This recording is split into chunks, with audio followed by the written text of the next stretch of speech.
Ketika tiba bulan yang ketujuh, setelah orang Israel menetap di kota-kotanya, maka serentak berkumpullah seluruh rakyat di Yerusalem. Maka mulailah Yesua bin Yosadak beserta saudara-saudaranya para imam itu, dan Zerubabel bin Sealtiel beserta saudara-saudaranya membangun mezbah Allah Israel untuk mempersembahkan korban bakaran di atasnya, sesuai dengan yang ada tertulis dalam kitab Taurat Musa, abdi Allah. Mereka mendirikan mezbah itu di tempatnya semula. Sungguh pun mereka ketakutan terhadap penduduk negeri, lalu mereka mempersembahkan di atasnya korban bakaran kepada Tuhan, korban bakaran waktu pagi dan waktu petang. Mereka juga mengadakan hari raya Pondok Daun sesuai dengan yang ada tertulis, dan mempersembahkan korban bakaran hari demi hari menurut jumlah yang sesuai dengan peraturan, yakni setiap hari menurut yang ditetapkan untuk hari itu. Dan sejak itu diadakanlah korban bakaran yang tetap, juga korban bakaran pada bulan baru, dan pada setiap hari raya yang kudus bagi Tuhan, dan setiap kali orang mempersembahkan persembahan sukarela kepada Tuhan. Sejak hari pertama bulan yang ketujuh mereka mulai mempersembahkan korban bakaran kepada Tuhan, namun dasar bait suci Tuhan belum juga diletakkan. Lalu mereka memberikan uang kepada tukang batu dan tukang kayu, sedang kepada orang Sidon dan Tirus makanan dan minuman dan minyak, supaya orang-orang itu membawa kayu aras dari Libanon sampai ke laut dekat Yafo, seperti yang telah diizinkan kepada mereka oleh Kores, raja negeri Persia. Pada tahun yang kedua sesudah mereka sampai ke rumah Allah di Yerusalem, dalam bulan yang kedua, maka Zerubabel bin Sealtiel dan Yesua bin Zodak beserta saudara-saudara mereka yang lain, yakni para imam dan orang-orang Lewi, dan semua orang yang pulang ke Yerusalem dari tempat tawanan, memulai pekerjaan itu.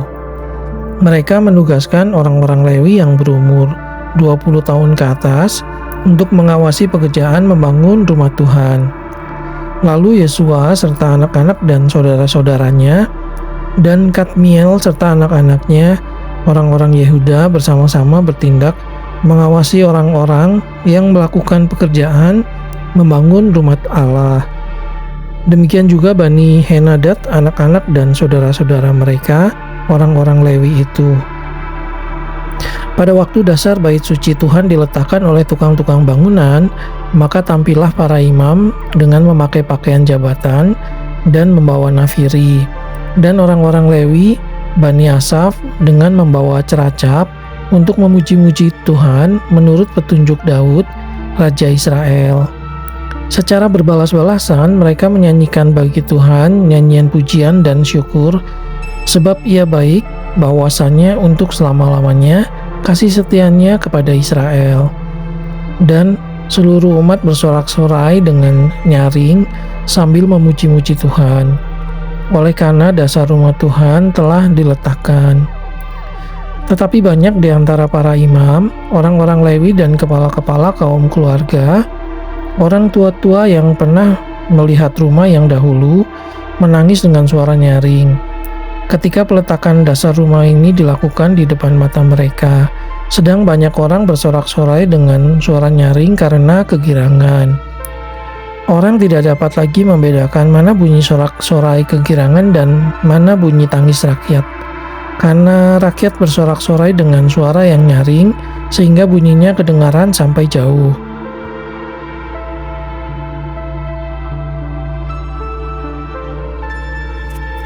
Ketika lawan orang Yehuda dan Benyamin mendengar bahwa orang-orang yang pulang dari pembuangan itu sedang membangun bait suci bagi Tuhan Allah Israel, maka mereka mendekati Zerubabel serta para kepala kaum keluarga dan berkata kepada mereka, "Biarlah kami turut membangun bersama-sama dengan kamu, karena kami pun berbakti kepada Allahmu sama seperti kamu. Lagi pula kami selalu mempersembahkan korban kepadanya sejak zaman Esarhadon, Raja Asyur, yang memindahkan kami kemari."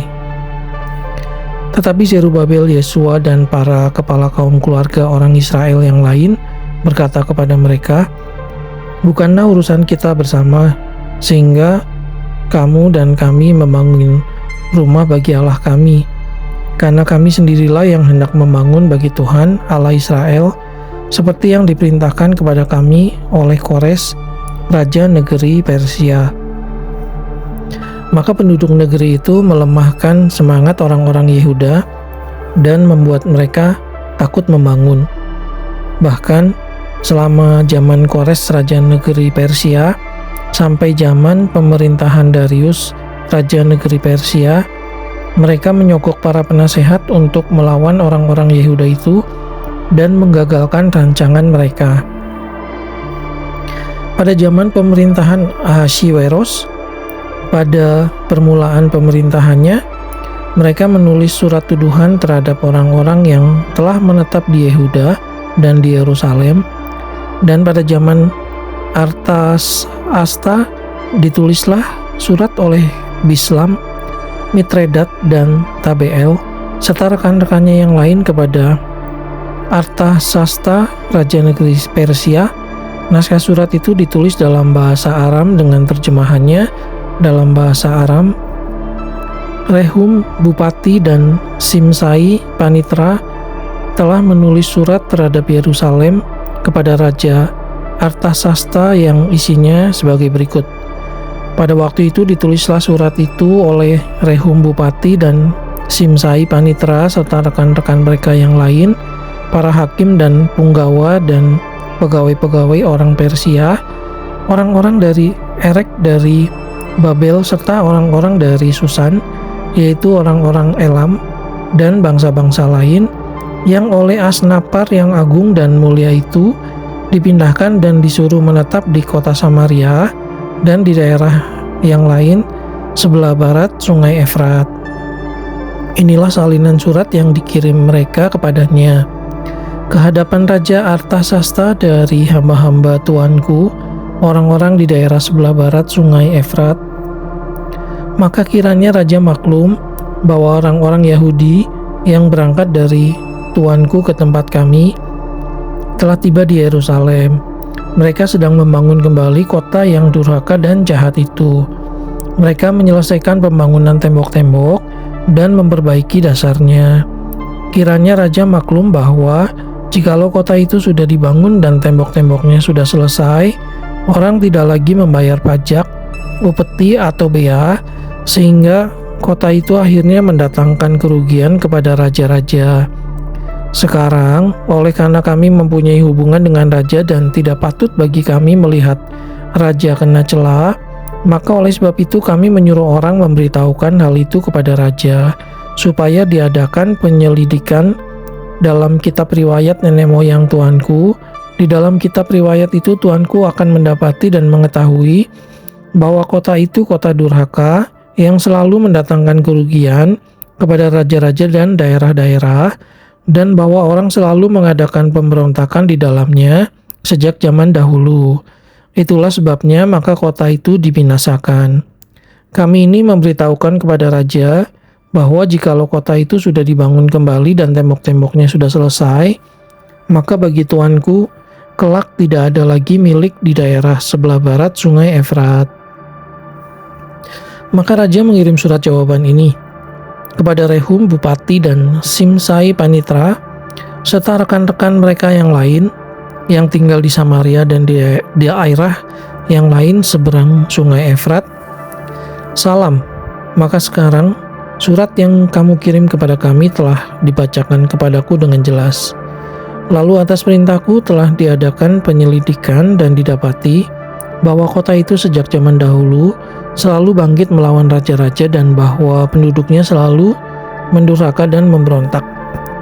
Lagi pula dahulu ada raja-raja yang berkuasa atas Yerusalem yang memerintah seluruh daerah seberang Sungai Efrat, dan kepada mereka dibayarlah pajak, upeti, dan bea. Oleh sebab itu keluarkanlah perintah untuk menghentikan orang-orang itu, supaya kota itu jangan dibangun kembali sebelum aku mengeluarkan perintah. Dan ingatlah baik-baik supaya jangan kamu perbuat suatu kelalaian dalam perkara ini. Apakah gunanya kerusakan yang menjadi kerugian raja-raja itu bertambah besar?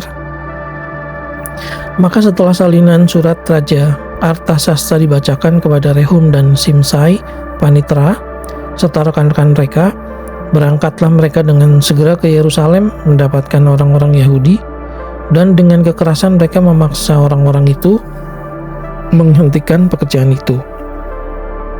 Pada waktu itu terhentilah pekerjaan membangun rumah Allah yang di Yerusalem, dan tetap terhenti sampai tahun yang kedua zaman pemerintahan Darius, Raja Negeri Persia.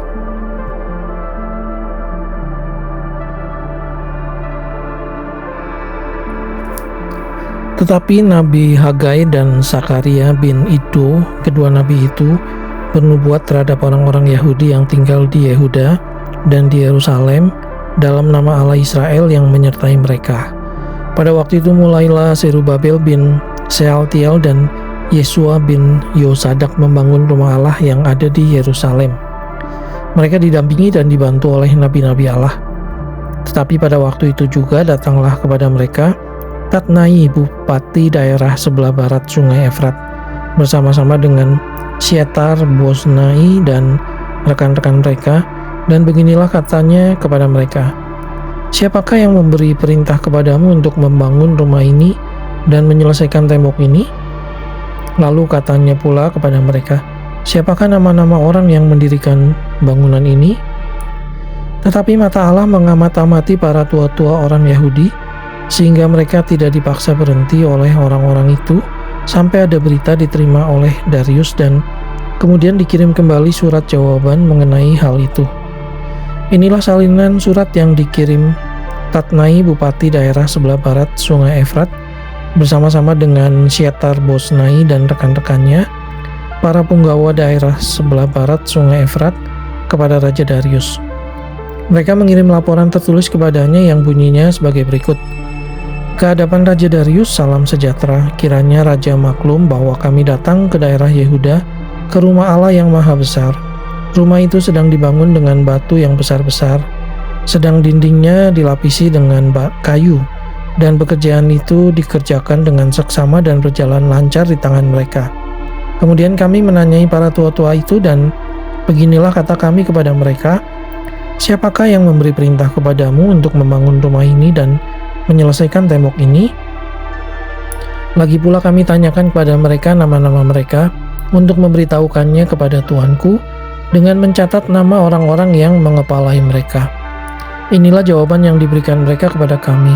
Kami adalah hamba-hamba Allah semesta langit dan bumi, dan kami membangun kembali rumah yang telah didirikan bertahun-tahun sebelumnya, didirikan dan diselesaikan oleh seorang Raja Israel yang agung.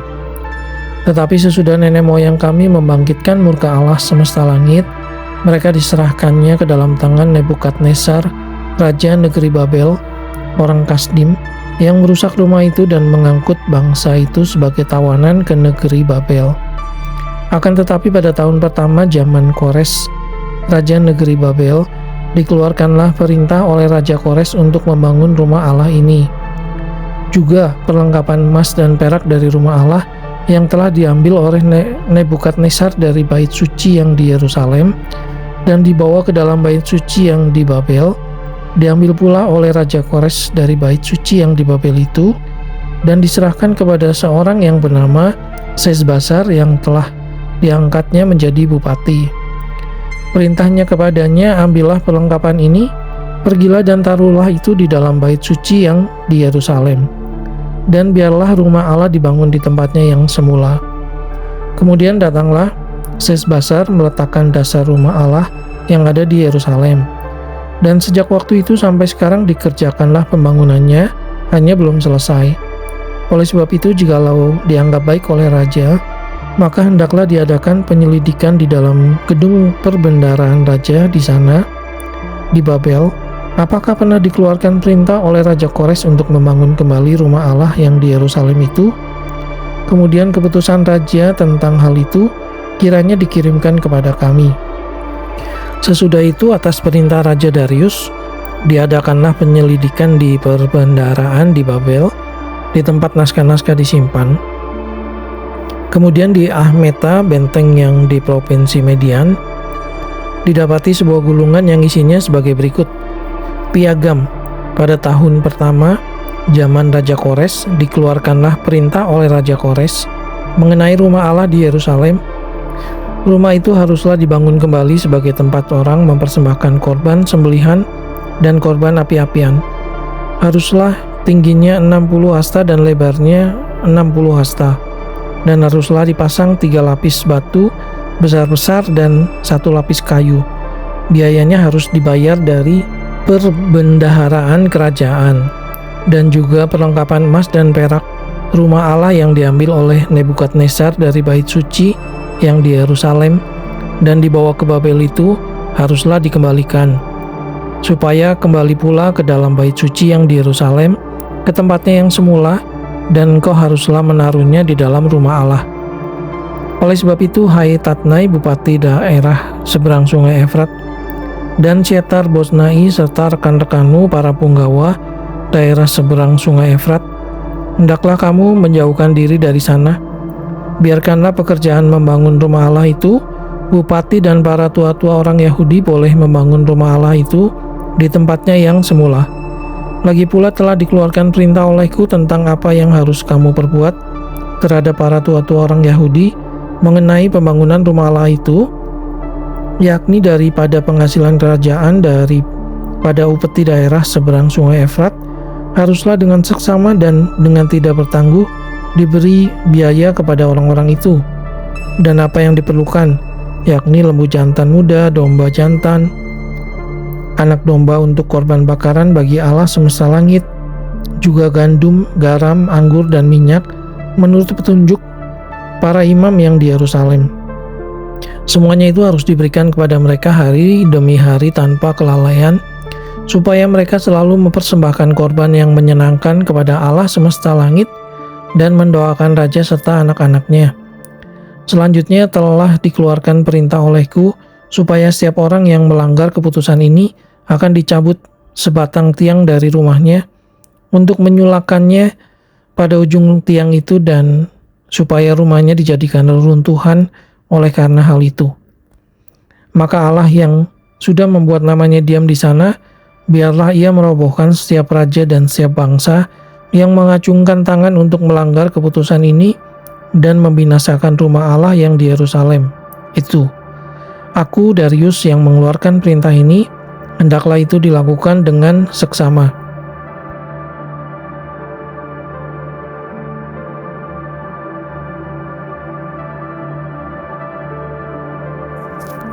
Kemudian Tatnai, bupati daerah sebelah barat sungai Efrat, Syetar Boznai dan rekan-rekan mereka berbuat dengan seksama menurut apa yang diperintahkan Raja Darius.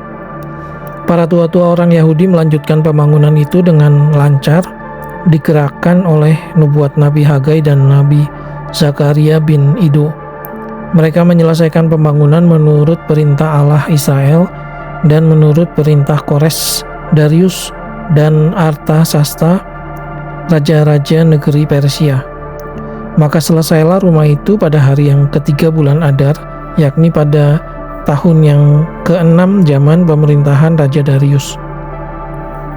Maka orang Israel, para imam, orang-orang Lewi, dan orang-orang lain yang pulang dari pembuangan merayakan pentahbisan rumah Allah ini dengan sukaria.